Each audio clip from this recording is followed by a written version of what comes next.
Alors, vous savez, moi, je commence toujours par une anecdote. Vous commencez à me connaître. Quand j'étais tout petit, mon père était ouvrier et assez pauvre. Donc, on finissait nos fins de semaine par un revenu d'appoint qui était projectionniste au cinéma. Donc, ma sœur était caissière et mon père était projectionniste. Ça veut dire que mes billets d'entrée ne coûtaient pas cher, le maïs soufflé et les boissons gazeuses non plus. À l'époque, il y avait toujours des programmes doubles. Donc, il y avait un programme d'intérêt général, puis il y avait ce qu'on était venu voir à la fin, puis entre les deux, il y avait la vague, dans mon cas, l'océan de maïs soufflé. Donc, ce matin, c'est un peu ça que je vous propose. Je vous propose un programme double, fait avec, je pense, avec attention et passion pour deux personnes qui ont à cœur le sujet de l'intimité physique, l'intimité sexuelle. Donc, il y a Solène, qui est éducatrice à la vie affective et sexuelle, et il y a moi qui, dans mes vieilles années, alors que mes cheveux gris poussaient, a eu cette idée folle d'aller chercher une certification en sexologie. Alors, vous savez, cette semaine, j'ai reçu des commentaires. Mais pourquoi donc? Ça allait super bien notre affaire, on a mélangé les deux églises ensemble, tout va bien. C'est quoi cette idée de parler de ce sujet-là? Et j'ai reçu des commentaires du genre, bah, tu sais, moi, à mon âge, ça ne m'intéresse pas. J'ai reçu des commentaires aussi du genre, ben, tu sais, nous autres, entre le Costco, les petits qu'il fallait amener au cours de soccer puis de hockey, c'est pas ce qu'on pensait que c'était, ça n'occupe pas tant de place que ça. Puis j'ai eu aussi des commentaires qui disent, ben, c'est pas le fun, ce sujet-là. Moi, c'est pas un sujet dans ma vie qui me tente tant que ça. Un autre commentaire que j'ai reçu, c'est pas la place de l'Église de parler de ça. Et vous savez quoi? Je passe du temps dans ma maison à recevoir des gens pour qui l'intimité, on ne parle pas juste de sexualité, mais d'intimité, c'est une source de problème, c'est une source de douleur. Et je pense que comme société et comme Église, on n'a jamais été aussi off-beat un que l'autre. L'Église a fait un grand détour pour ne pas parler de ce sujet important-là, alors que la société nous a bombardés avec ce sujet-là. Donc, le titre de ce que je vous amène ce mois-ci, c'est pas parce que c'est simple que c'est pas compliqué. Qu'est-ce que je veux dire par là? C'est qu'on prend pour acquis que quand on est, on a un organe sexuel qui est plutôt décoratif et utilitaire. Puis tout d'un coup, il y a des hormones qui arrivent, puis tout d'un coup, je commence à être intéressé, je me trouve un partenaire, je fais ma vie, et c'est supposé d'aller de soi. C'est supposé d'aller de soi encore plus quand Dieu est dans ma vie, ça devrait aller de soi. Pourtant, non. Pourtant, non, l'intimité n'est pas toujours un sujet de développement personnel, ce n'est pas toujours un sujet de joie. Donc, ce matin, je vais vous amener dans quelque chose qui est assez inconfortable, peut-être. Je vais vous amener dans quelque chose qui a l'air un peu plus d'un cours, que vous êtes peut-être moins habitué. Mais je pense qu'on a une mise à niveau à faire. Je pense sérieusement que dans cette Église, il y a tellement de thérapeutes, conseillers qui doivent avoir une raison pour ça. Moi, j'ai un vieux pasteur que je connaissais qui me disait, quand Dieu équipe, il appelle. Dieu équipe, il devrait appeler. Est-ce que c'est normal comme Église qu'on ait gardé notre mentalité de faire un grand détour et de ne pas en parler, alors que c'est si essentiel et si fondateur dans notre société? Donc, on va y aller on va foncer fort dans un sujet peut-être que vous n'êtes pas habitué d'entendre. Je veux définir un petit peu l'atmosphère dans laquelle on est placé, surtout les gens qui fréquentent des églises. J'appellerais ça une société de bruit de fond. Présentement, on est dans une société où il y a un bruit de fond sans fin. Je veux dire, on a de la misère à faire la différence entre compulsion, addiction, déviation, vie sexuelle, orientation. Tout ça s'est mêlé. On est bombardé dans notre société. On est bombardé et on a l'impression que c'est un bruit de fond qui nous empêche d'être nous-mêmes sains, faciles dans notre relation avec Dieu. Et ce bruit de fond-là, j'aimerais juste vous dire qu'il n'est pas nouveau. J'aimerais juste vous dire que la société a des phases et dans ces phases-là, il y a des bruits de fond. Au temps de Actes, on était dans une société où il y avait un bruit de fond aussi. L'Église dérangeait, il y a beaucoup de choses qui se passaient. Cette notion de bruit de fond-là, elle n'est pas unique, même si elle est différente. Quand il y a une expression, il y a un besoin derrière qui n'a pas été rencontré. Quand ce besoin-là prend une forme, il prend la forme que la société lui permet à ce moment-là, mais la nature des besoins non rencontrés reste les mêmes. Donc, j'aimerais juste vous dire, on a l'impression qu'on vit quelque chose de si spécial. Puis des fois, j'entends, chez les vieux chrétiens notamment, c'est pas moi, c'est les vieux chrétiens, c'est juste les autres qui ont mon âge. On entend, oui, la société va pas bien, Jésus va revenir. Peut-être, mais peut-être pas demain, 10 heures. Peut-être que d'ici là, on va être pertinent à comprendre, avoir une bonne lecture, un bon point de vue. Moi, je pense qu'il est important d'être en phase avec l'époque où Dieu nous a placés. Je pense que c'est important que si dans une société, un sujet devient si important, il y a des blogs, il y a des... D'ailleurs, la sexologie, c'est une science qui est débutée il y a peut-être quelques dizaines d'années seulement. On n'en parlait pas avant. Pourquoi on n'en parlait pas avant? C'était un sujet duquel on faisait le tour, qui était un automatisme, ça allait de soi. Alors, dans cette époque-là, moi, je pense qu'on est en phase avec la société dans laquelle Dieu nous a placés. Si vous regardez 1 Corinthiens 3, vous savez, Corinthiens, ce n'est pas l'Église modèle. Hein? C'est une Église où il y avait il y avait des situations même intimes et sexuelles assez douteuses. Vous lirez en détail. Ce n'était pas l'Église là, super nice là, qu'on pense. Mais dans cette Église-là, Paul écrit, « Vous êtes une lettre de Christ écrite, non avec de l'encre, mais avec l'Esprit du Dieu vivant. » Qu'est-ce qu'il veut dire? Présentement, on est en train de négocier un petit placement, mais on a terminé pour l'Église. Et la personne dans l'institution financière nous dit, « Mets-moi ça par écrit. » Qu'est-ce que ça veut dire, « Mets-moi ça par écrit » ? Rends-le lisible. Rends-le lisible, ça veut dire que nous, comme chrétiens, dans la société dans laquelle on est, notre vie doit parler. Et elle doit parler de notre entièreté, de qui nous sommes entièrement. Il n'y a pas des ornières dans lesquelles on ne veut pas parler parce que les chrétiens, on n'en parle pas de ça. On a aussi une mentalité, des fois, de se placer dans une fausse sécurité du passé, en disant « Oui, mais c'était mieux avant ». La nature humaine est toujours la même. Les solutions dépendent de ce que la société permet et les fausses solutions aussi. Mais en réalité, la nature humaine reste toujours la même. Si on regarde un des plus vieux livres de la Bible, Job, on a encore cette mentalité que c'était pas si clair que ça. Vous savez, aujourd'hui, le gros débat, c'est sur l'identité, là, le changement d'identité sexuelle, le transgenre et tout ça. C'est un gros débat. Puis on a l'impression que c'est tout à fait nouveau parce que ça n'existait pas avant. Mais la mentalité de déplacer les limites est à date de Job.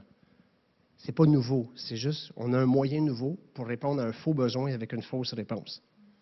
Voilà.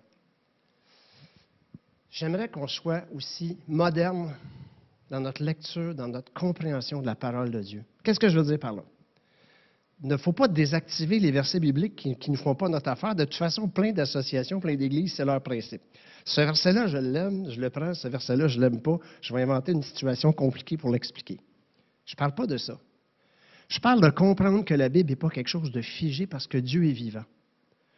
Je suis, ces temps-ci, un théologien et un anthropologue que j'aime bien, qui donne des cours et tout ça, puis je le trouve vraiment intéressant. Et il parlait dernièrement de l'évolution du concept du mal dans la Bible. Puis il dit, vous allez voir, plus le texte est récent, plus c'est pointu et précis. Dans l'Ancien Testament, l'exemple de Saul, c'est le mauvais esprit venant de l'Éternel. Ça se peut-tu que l'Éternel envoie un mauvais esprit?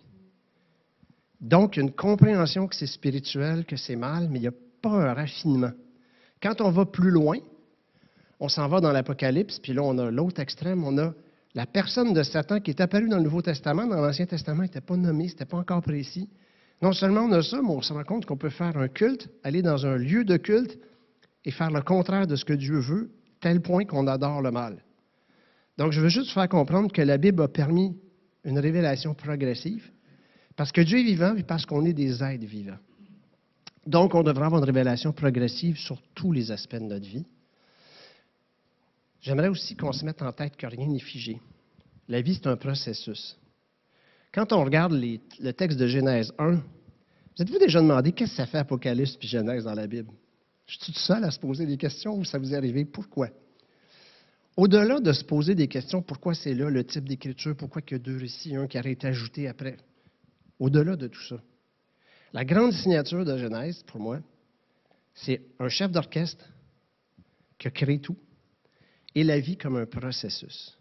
Nous sommes dans un processus. Si vous pensez que vous êtes né et déposé par une cigogne dans un petit chou, ça n'a pas marché de même. La vie est un processus. La Bible décrit la vie comme un processus. Et plus que ça, la Bible décrit la vie spirituelle comme un processus. On voit ça dans toujours Corinthiens. Il parle d'une évolution. Donc, ce n'est pas parce qu'on a le Saint-Esprit avec nous que tout est... On est dans un processus, on évolue, et à travers ça, quand on donne notre vie à Dieu, on a le cadeau du Saint-Esprit, mais on ne comprend pas tout. Donc, un chrétien devrait être en évolution toute sa vie. Il devrait passer, comme on voit dans le texte, du lait à la nourriture solide, il devrait comprendre, avoir des conceptions un peu plus avancées. Et je pense que sur la sexualité, c'est le cas aussi. Donc, ça, c'est le contexte que je vous donne. Qu'est-ce que je veux vous laisser comme image? Il n'y a rien qui est figé dans le temps. La religiosité, c'est d'être figé dans le temps. L'intimité, c'est une source d'émancipation ou c'est une source de frustration. Et rien n'est figé. Ma compréhension doit évoluer et on a un rattrapage à faire comme individu pour notre bien-être et comme Église pour la mission que Dieu nous a donnée. Dans ce cadre-là, je vais parler un petit peu de notre vie sexuelle, mais un peu en détour. Ce que je vous propose ce matin, c'est un peu plus d'ouvrir le couvert, de regarder les pannes. D'où viennent les pannes? Vous savez, vous vous levez un matin, vous voulez sortir votre voiture et ça ne fonctionne pas. Puis là, on se dit, est où la prise diagnostique? Ce que je veux regarder avec vous ce matin, ça, c'est un peu plus court. Vous allez dire, bon, Pierre, tu sors tes cours, ça te fait plaisir. Je pense vraiment qu'un point de vue juste va nous donner une façon juste d'aligner notre foi, notre Dieu dans cette société-là. Donc, je me permets de vous donner une petite demi-heure d'une forme qui est plus courte, qui dit comment on devient soi-même. Comment on devient soi-même? Comment on devient un adulte, l'adulte que je suis, qui se regarde dans le miroir avec plaisir ou désolation? Comment devenons-nous soi-même? Et vous allez voir là-dedans, c'est pas linéaire, puis il y a des petits bouts qui ont été un petit peu moins bien finis que d'autres, puis ça explique des fois des choses qui sont en nous, puis qu'on ne réussit pas à changer. Vous savez, moi, j'ai des gens... Puis, je vais être clair, là, quand je donne des noms, je ne donne pas de noms quand je donne des situations. C'est personne que vous connaissez, c'est personne qui vient à l'Église ici ou quoi que ce soit. C'est des extraits de trucs que j'ai faits avec des personnes que vous ne connaissez pas. Donc, ne cherchez pas, il parle d'un tel ou d'une telle. Je me rappelle dans une rencontre en sexologie avec une personne, quelqu'un qui a vraiment une addiction à la pornographie. C'est très, très, très, très sévère. Cette personne-là veut s'en débarrasser, va dans des églises, on prie pour elle. Elle a ce qu'elle appelle une victoire, mais la victoire ne dure pas un mois. Parce qu'en dedans d'elle, dans ce qu'on appelle la sexualisation, il y a des trous à travailler. Son rapport à l'intimité n'a pas été sain. Ce qui fait qu'on peut patcher le trou comme on veut. Vous savez quoi? Ça va revenir. Nos conceptions qu'on a, comment on voit notre conjoint, comment on voit la personne du même sexe ou la personne du sexe opposé, souvent viennent de ces étapes-là qui ont été franchies un peu étrangement.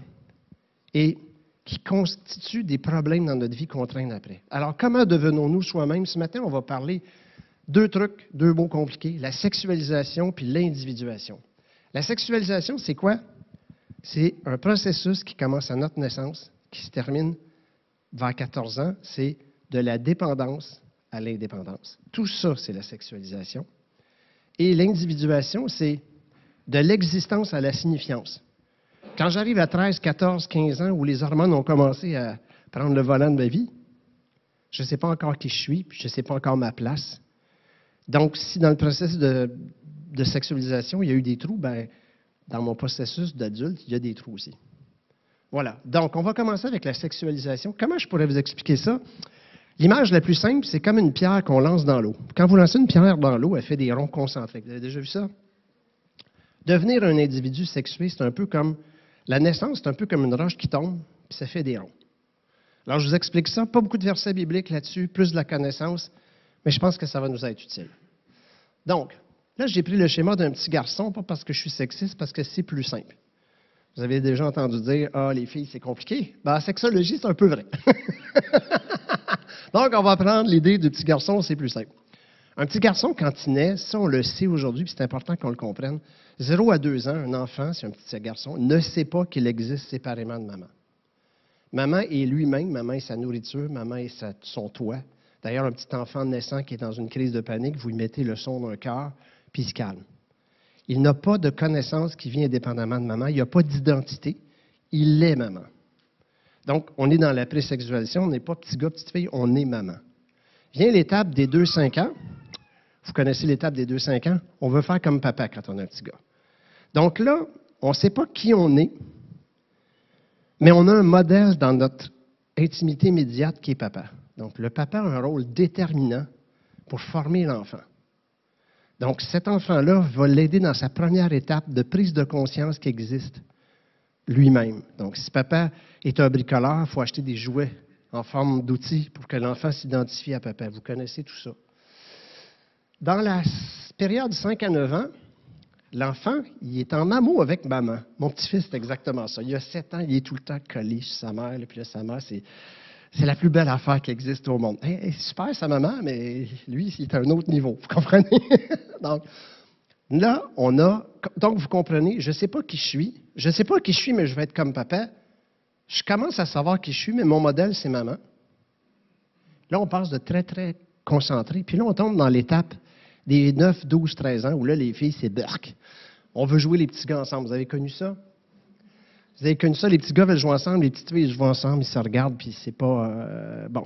Donc là, c'est une période où il y a une attirance vers les personnes de la même âge, du même sexe que nous, pour devenir un être social.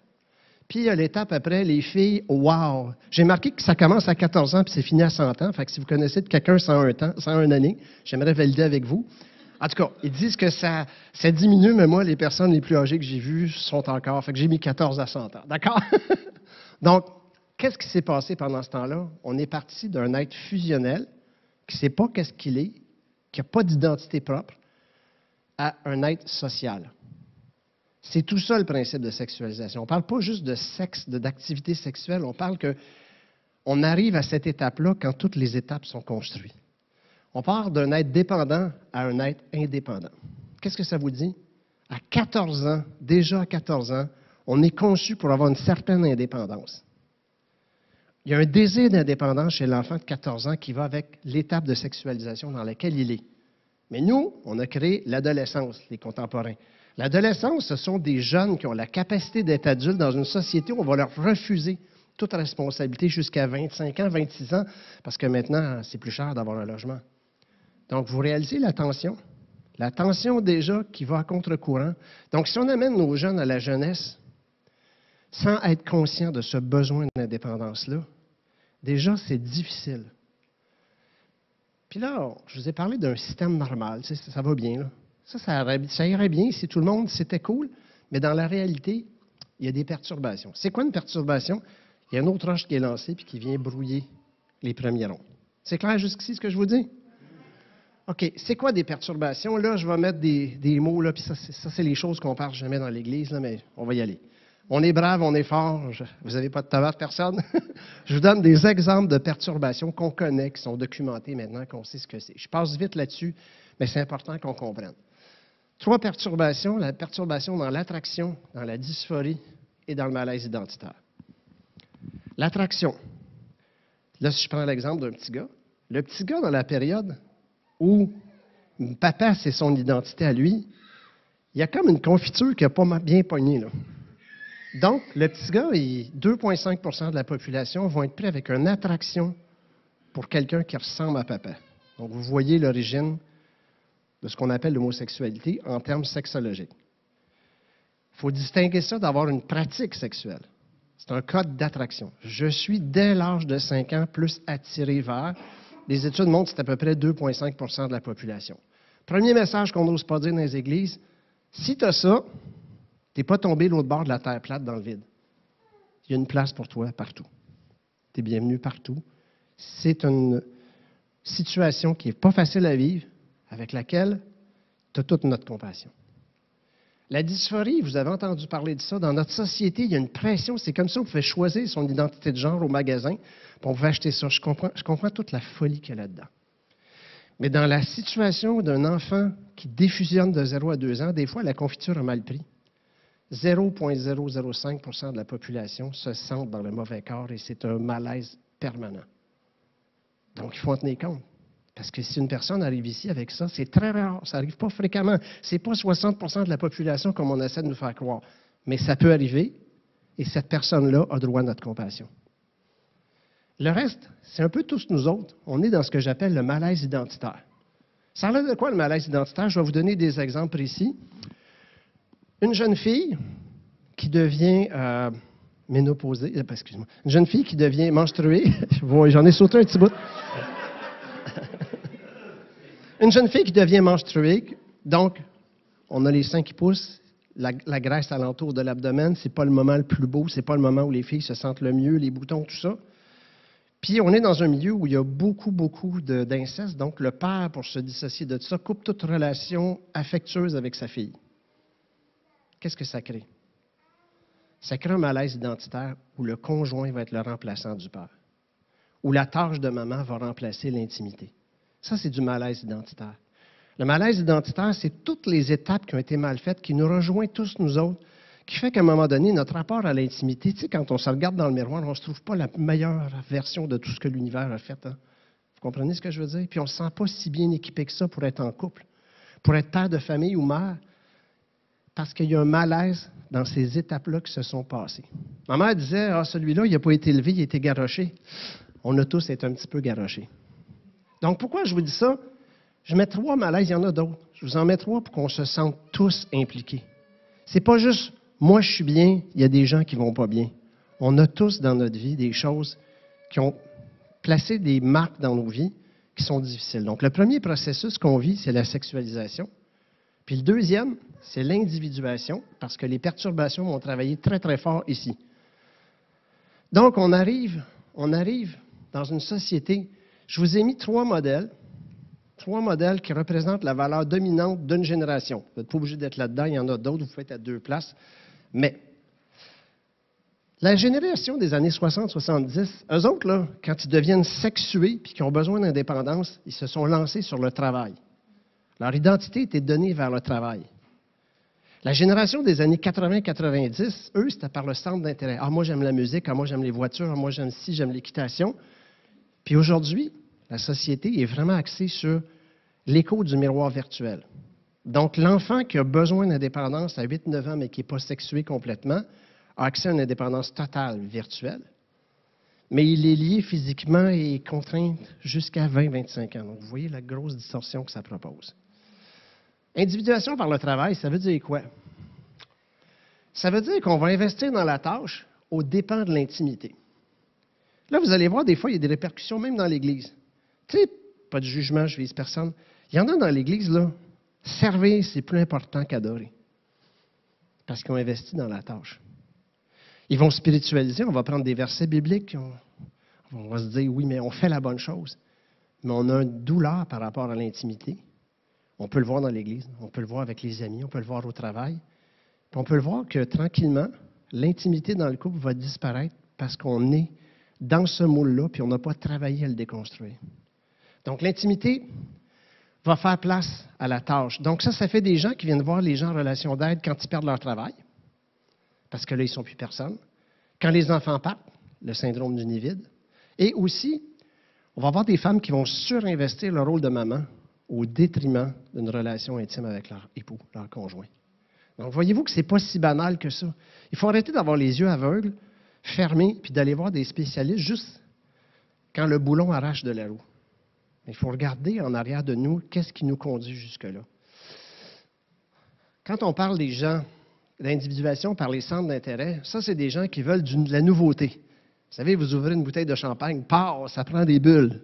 Quand il n'y a plus de bulles, l'intérêt baisse. Je vais vous expliquer c'est quoi en termes sexologiques un peu caricatural, le coup de foudre. Le coup de foudre, c'est simple. C'est une hormone, c'est pas juste ça, là. La testostérone qui augmente chez la femme et qui baisse chez l'homme.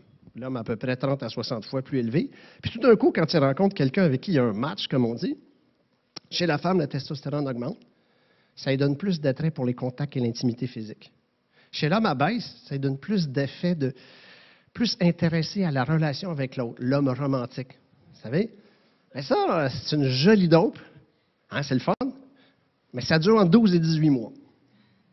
Après ça, les taux se replacent. Et puis là, on devient patient, concentré sur d'autres choses. Vous savez, c'est quoi? Hein? Bon. Et là, ces gens-là, si leur individuation, ce qui a comblé leur manque, c'est les centres d'intérêt, ils vont se désengager. Ils vont se désengager dans 2 voies principales. La première, pour l'homme, c'est être accro à la pornographie. Chez l'homme, l'intimité sexuelle ouvre une porte vers l'intimité émotionnelle. Chez la femme, c'est le contraire. L'intimité émotionnelle ouvre une porte vers l'intimité physique. Donc, si un homme entre dans le cul-de-sac de la pornographie chronique, ben, vous savez quoi?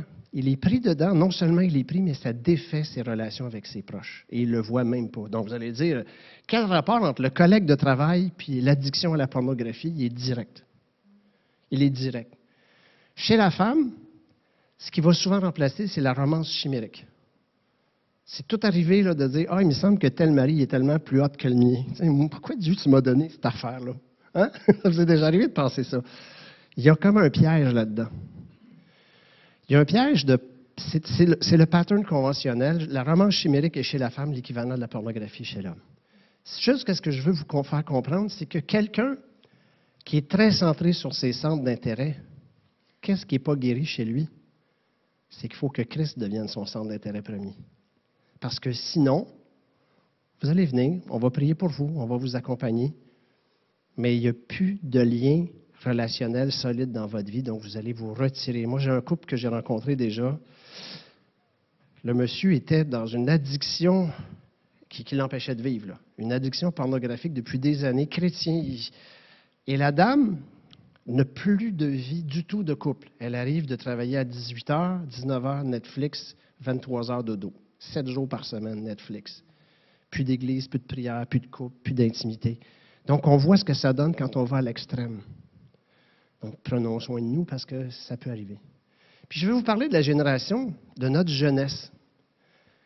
Elle qui vit dans l'écho du miroir virtuel. Puis, je vais vous expliquer deux choses que peut-être vous allez voir. Écoutez, je ne suis pas en train de désactiver la Bible, là. Je suis en train d'expliquer ce qui pousse derrière. OK?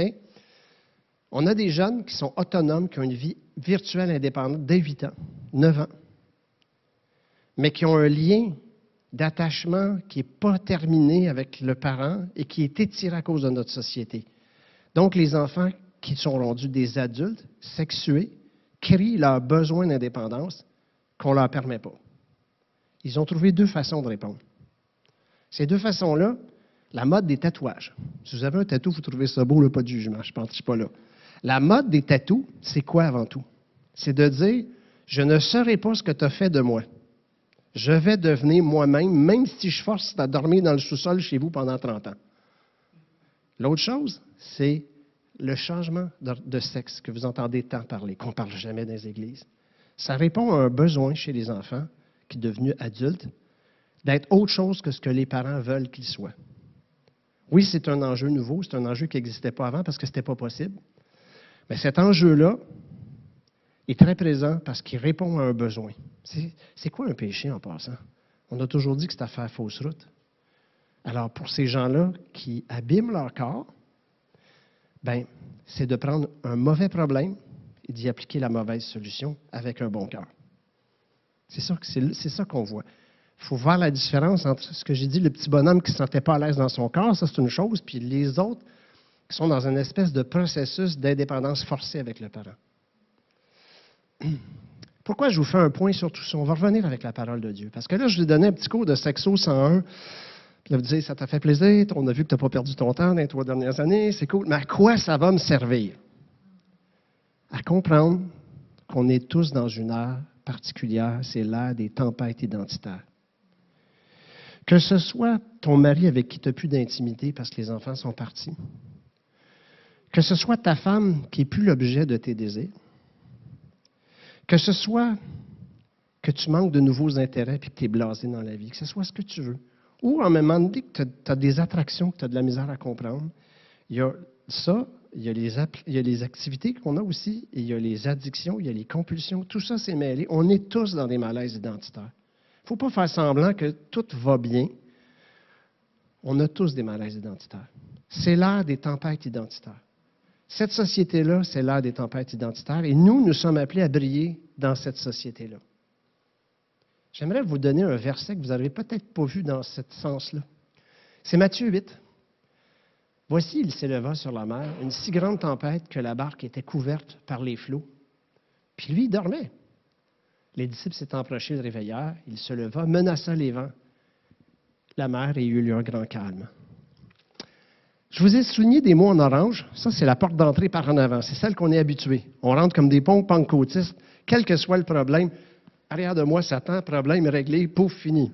Problème identitaire, je prie pour toi, tu n'as plus d'attraction pour les gens du même sexe. C'est fini, j'ai prié pour toi. La tempête est calmée. Tu n'as plus d'intimité avec ton conjoint. Je prie, la tempête est terminée. OK. Je vais vous montrer le même verset. On va rentrer par la porte d'en arrière. Par la porte d'en arrière, on regarde que ma barque a des trous. Dans ma barque, ça prend l'eau. La tempête est plus forte que je pensais. Et Jésus n'est pas là en premier pour calmer une tempête. Il est là en premier pour être dans la barque avec moi.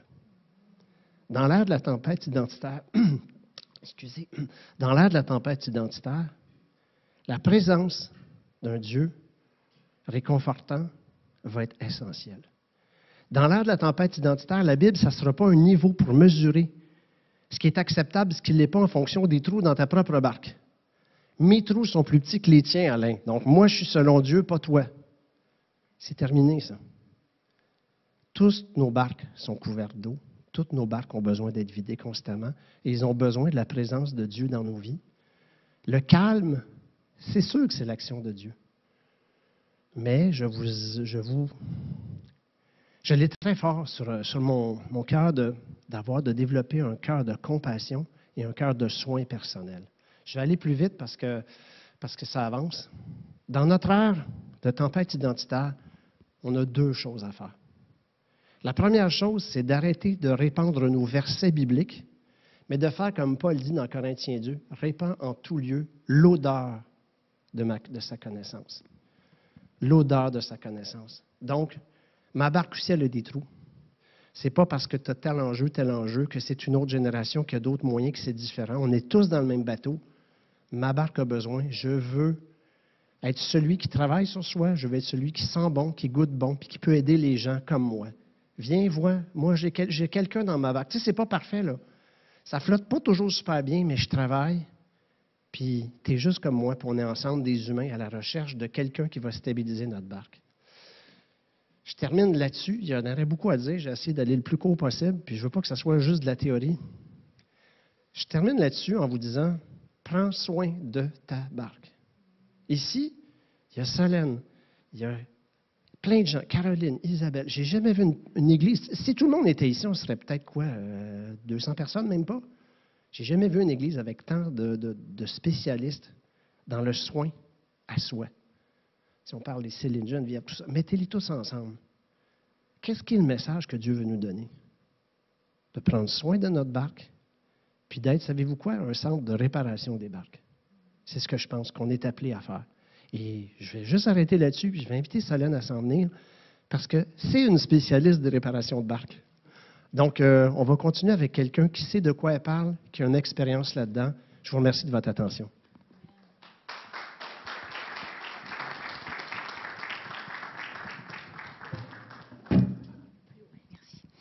Bonjour. Alors, j'ai mis mon chronomètre pour ne pas être trop longue, parce que j'imagine que vous allez avoir faim au bout d'un moment. Et je prends le relais de Pierre. Merci Pierre pour cette partie complète. Et puis, je pense qu'il y a des choses que je vais pouvoir aborder qui vont rejoindre ce qu'il a dit, mais en poussant un petit peu plus la réflexion, peut-être pour vous placer face à vous-même. Et je rebondis sur ce que Philippe nous a dit en introduction.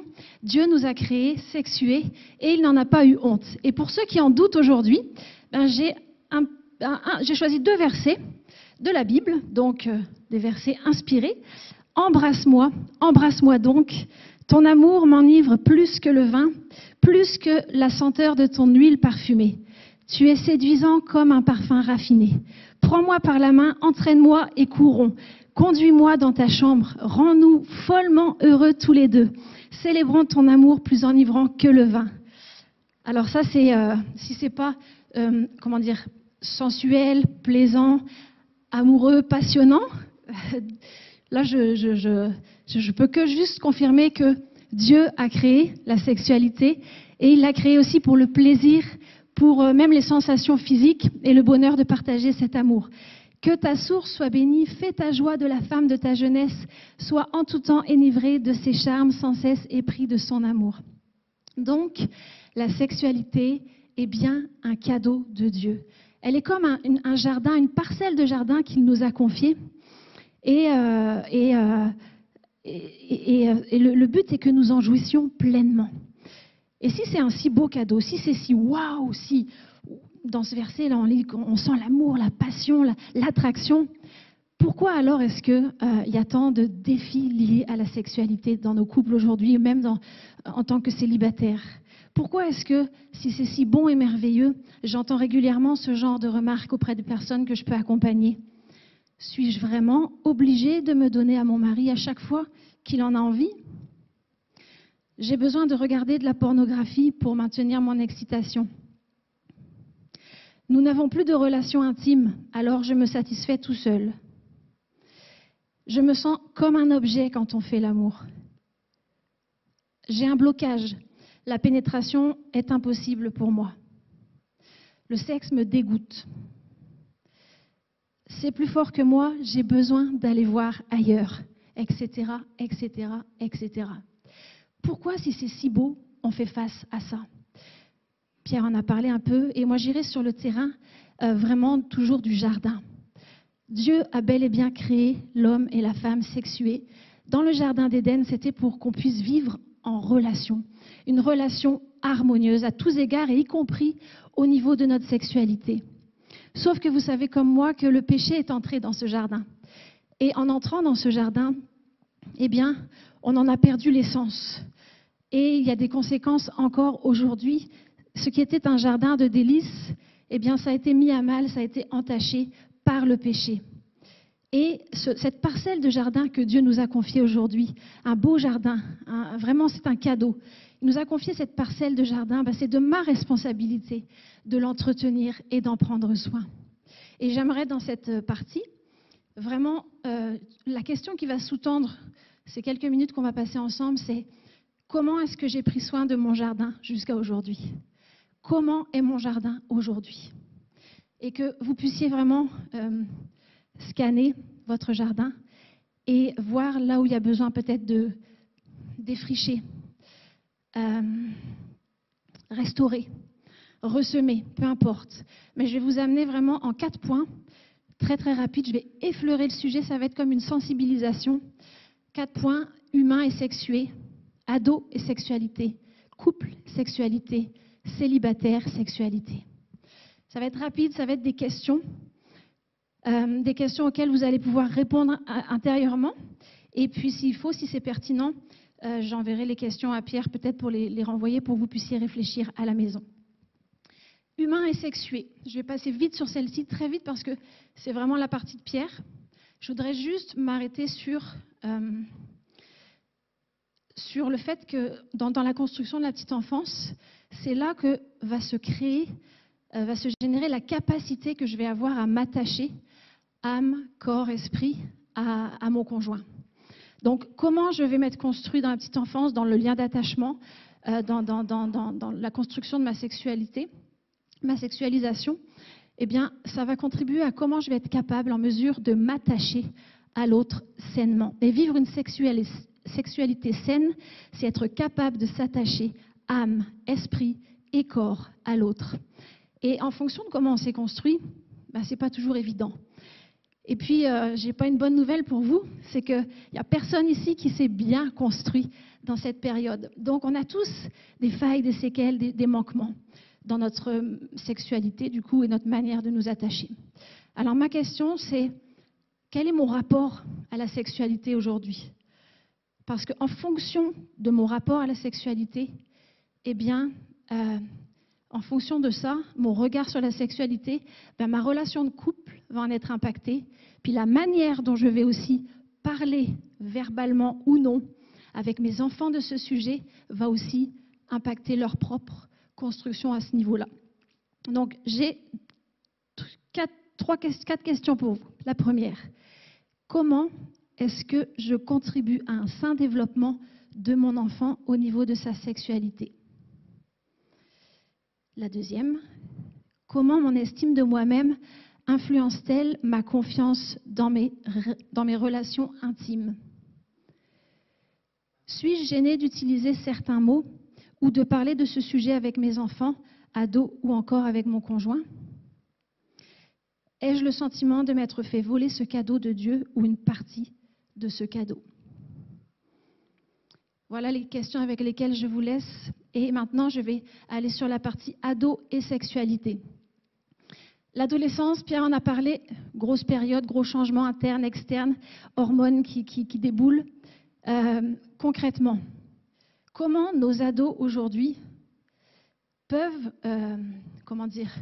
gérer, canaliser tous ces changements finalement qui se passent. Imaginez par exemple le jeune garçon, le changement, les hormones qui viennent tout à coup, testostérone, le corps qui change, pulsion, pensée sexuelle, désir, érection matinale, éjaculation nocturne. Qui leur en parle? Est-ce qu'à la maison on est à l'aise de le faire?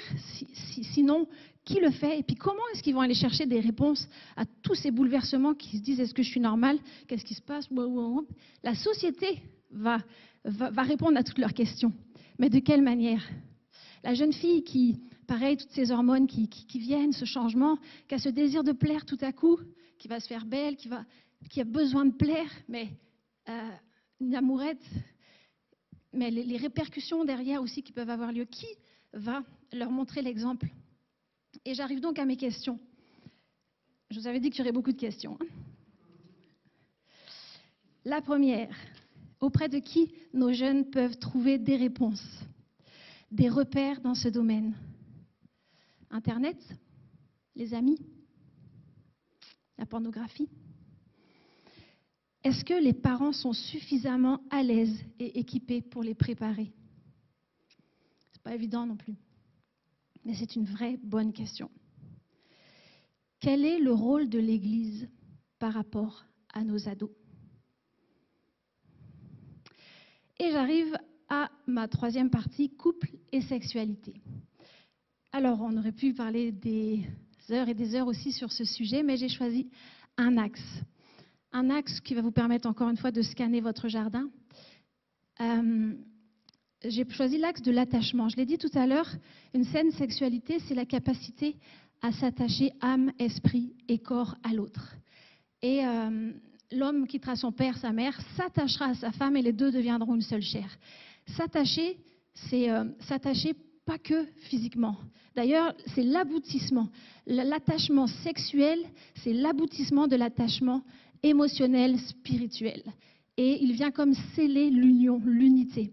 Et j'aimerais juste vous dire que sexualité et sexe, c'est différent. Le sexe, tout le monde peut en vivre à partir de 13-14 ans, je veux dire mécaniquement parlant. On est fait comme ça, puis tout le monde peut en vivre. La sexualité, l'intimité et l'attachement, c'est complètement autre chose.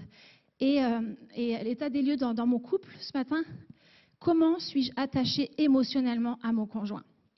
Est-ce que je partage de tout, de ce que je vis, de mes émotions, de mon enfance, de mes rêves, de mes projets, de mes blessures, de mes joies, de mes peines? Est-ce que je suis capable de me mettre à nu, de parler de cœur à cœur? Là, si on vit ça ensemble, on se rapproche émotionnellement. Spirituellement, est-ce que je suis capable de parler de ma foi, de mes valeurs chrétiennes, de mes rêves pour Dieu, de ma mission de vie, pourquoi j'ai été créée, de mes rêves, de ce que Dieu a mis dans mon cœur, de prier ensemble, partager des fardeaux? Est-ce que je suis capable de parler? Est-ce qu'on est capable à deux d'aller sur ces sujets-là, de prier ensemble? Intimité spirituelle. Et l'intimité sexuelle vient comme, vous avez vu, je me suis rapprochée émotionnellement, spirituellement, et l'intimité sexuelle vient sceller le tout. Et là, c'est comment je vis physiquement l'amour pour l'autre, la tendresse, la passion, la sensualité, la sexualité. Donc, ça vient comme sceller le tout, puis ça fait une unité, un attachement. Et cet attachement est plus fort que tout. Cet attachement-là est plus fort que juste un attachement de sexe où c'est fragile. Vous voyez la différence là de mes mains? C'est très fragile ça. C'est du plaisir, puis c'est du plaisir localisé, je dirais, et c'est fragile. Tandis que là, c'est un lien, et le plaisir est beaucoup plus diffusé et beaucoup plus fort aussi, même physiquement. Donc, j'en arrive avec mes questions pour que vous puissiez aussi vous placer par rapport à vous-même. Suis-je libre et à l'aise de parler de ce que je vis, ressens au quotidien avec mon conjoint? Est-ce que j'ouvre mon cœur à l'autre et lui donne accès à ce qu'il y a de plus profond en moi?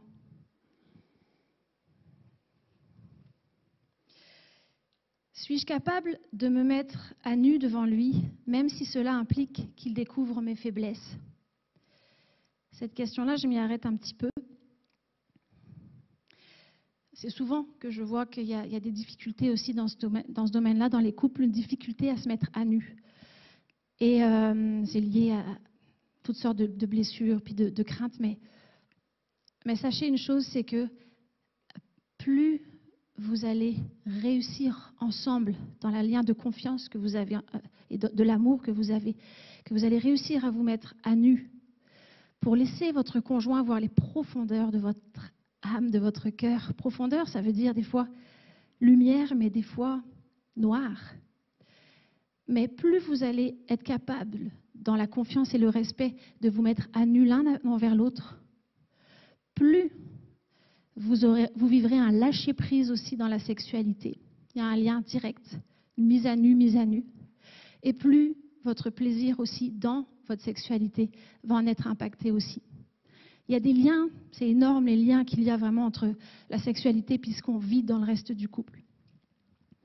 Quel temps j'accorde à mon couple chaque semaine pour vivre cette intimité de cœur à cœur? Là, je ne parle pas de quel temps j'accorde à mon couple pour vivre du sexe. Je parle de l'intimité de cœur à cœur. Et vous avez vu, j'ai mis chaque semaine. Je n'ai pas dit chaque année. Chaque semaine.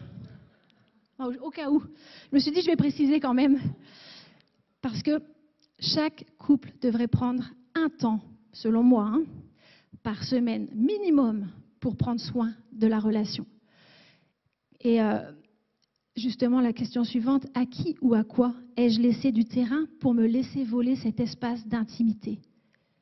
La télé, le travail, les loisirs, la boisson, la pornographie, etc. Que vais-je mettre en place pour le reconquérir? Et j'en arrive à la dernière partie, célibat et sexualité.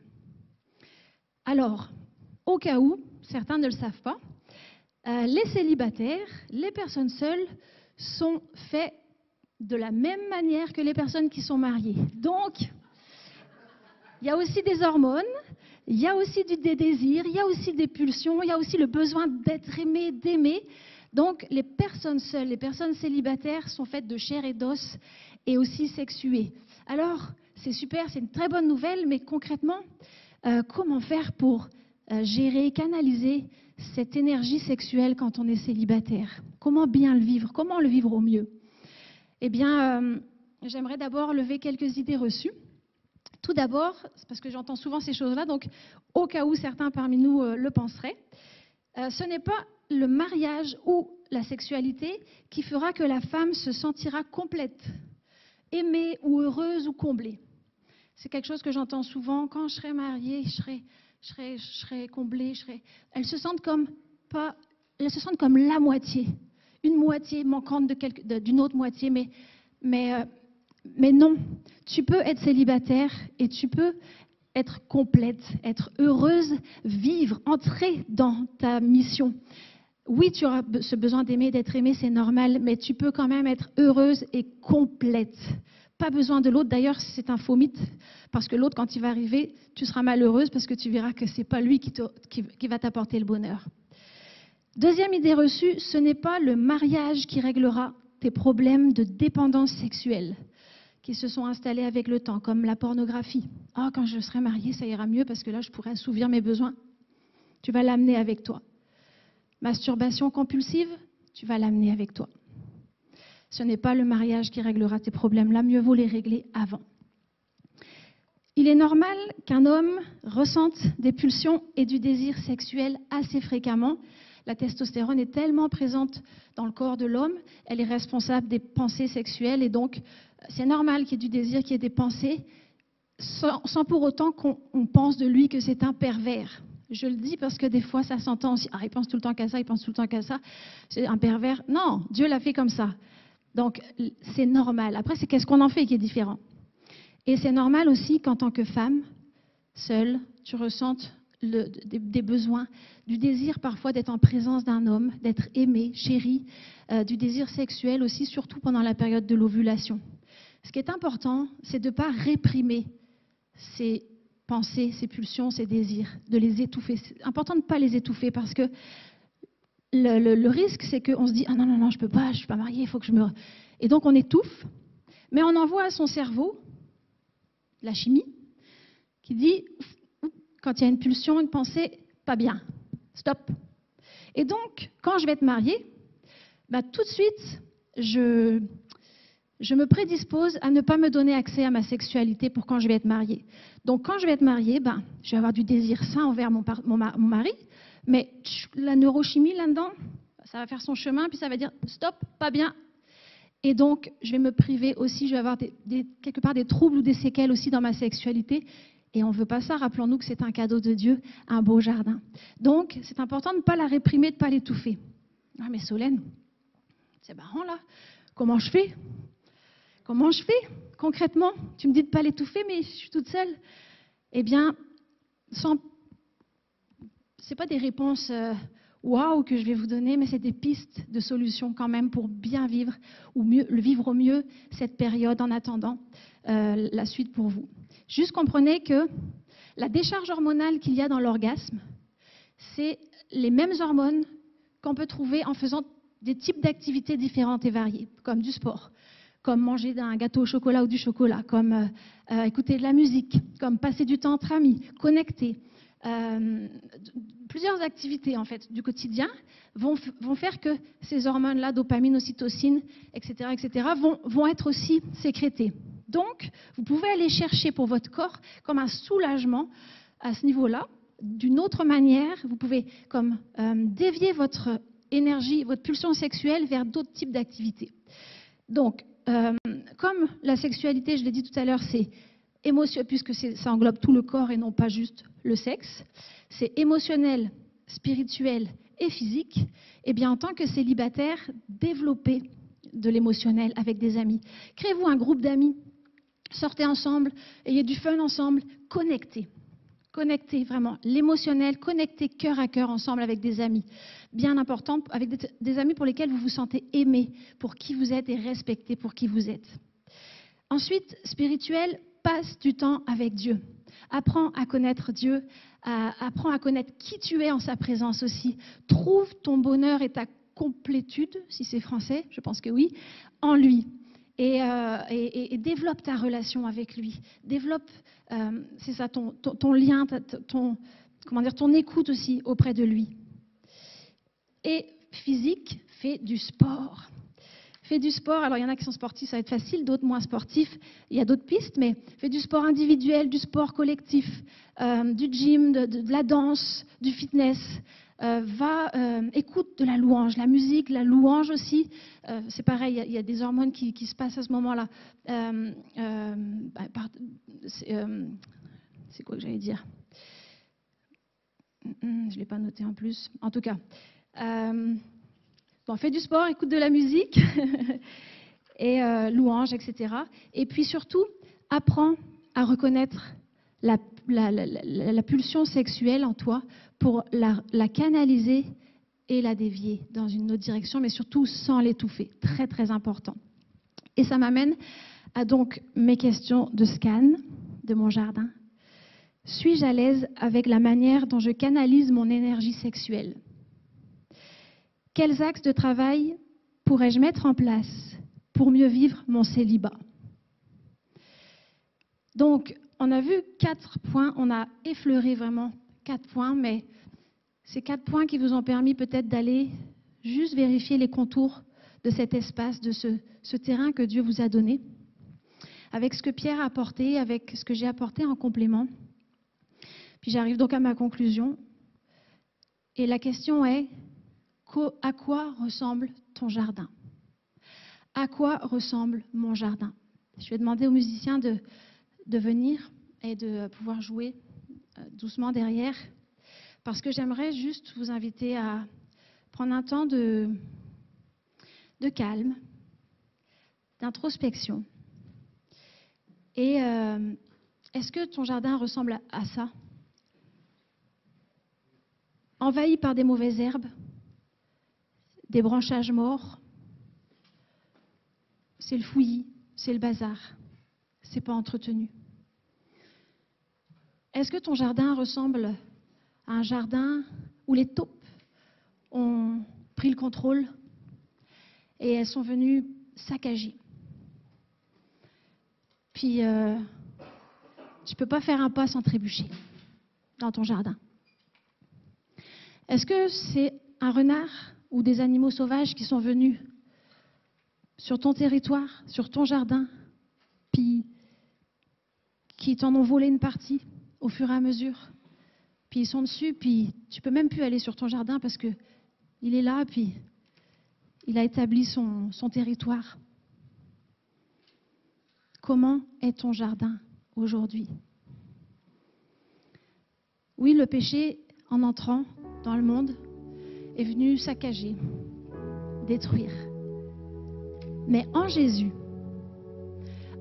tu as l'espérance d'un jardin restauré. En Jésus, voilà à quoi peut ressembler ton jardin. Je l'ai dit au début, tu as la responsabilité de prendre soin de ce cadeau que Dieu t'a confié. C'est pas lui qui va le faire pour nous.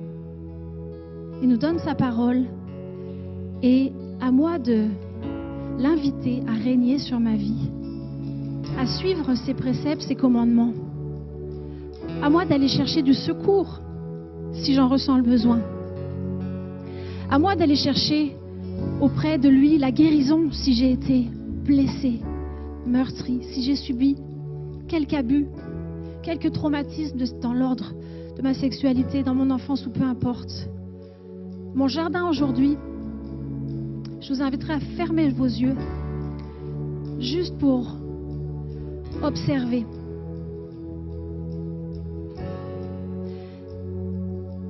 Et courir dans les bras de votre Père qui est là ce matin, les bras grands ouverts.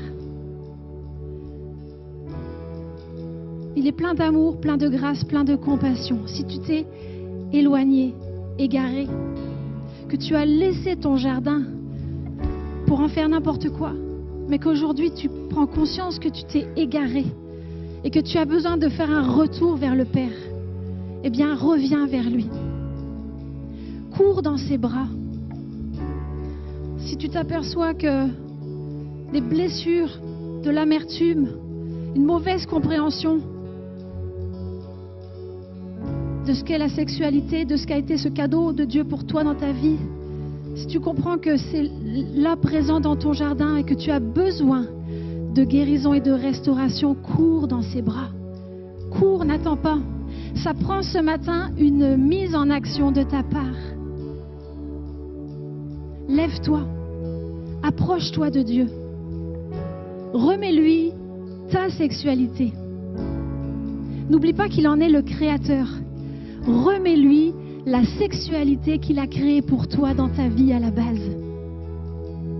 Remets-lui ton intimité dans ton couple. Remets-lui tes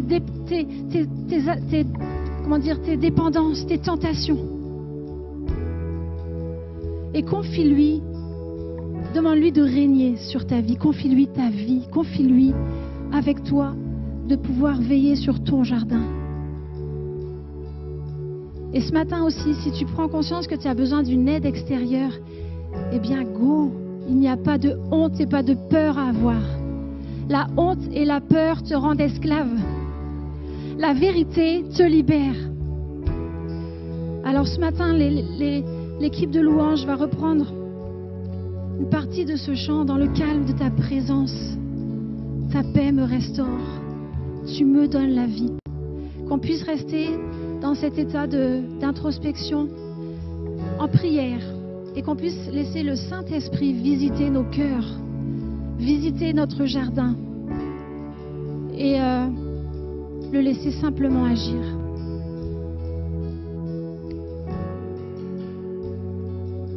Jésus, on t'apporte nos vies ce matin, on t'apporte nos cœurs, on t'apporte notre jardin, Seigneur, ce jardin que tu nous as confié. Et je te prie, Seigneur, pour une visitation de ton Saint-Esprit dans nos cœurs. Je te prie, Seigneur, qu'on puisse ce matin tous repartir en te tenant par la main, en choisissant de t'avoir pour guide, pour maître, pour Seigneur. Seigneur, je te prie pour une guérison des cœurs brisés et blessés, pour une guérison de la sexualité dans nos cœurs, dans nos vies, dans nos familles. Je te prie, Seigneur, pour nos enfants, pour nos ados, qui peut-être ont été mal orientés par la société, par par le courant de la société. Je te prie, Seigneur, pour que tu les protèges, pour que tu les préserves et que tu outils, équipes les parents que nous sommes, Seigneur, l'Église que nous sommes. Seigneur, nous ne voulons pas mettre ce sujet de côté. Tu as créé la sexualité et tu as dit que cela était bon. Alors, Seigneur, nous voici pour que nous puissions, avec ton aide, Seigneur, juste jouir, bénéficier de ce cadeau que tu nous as fait. Seigneur, agis. Seigneur, guéris. Seigneur, ce que le diable a voulu voler, nous voulons le reprendre ce matin. Seigneur, nous voulons reconquérir ce terrain qui nous a été enlevé.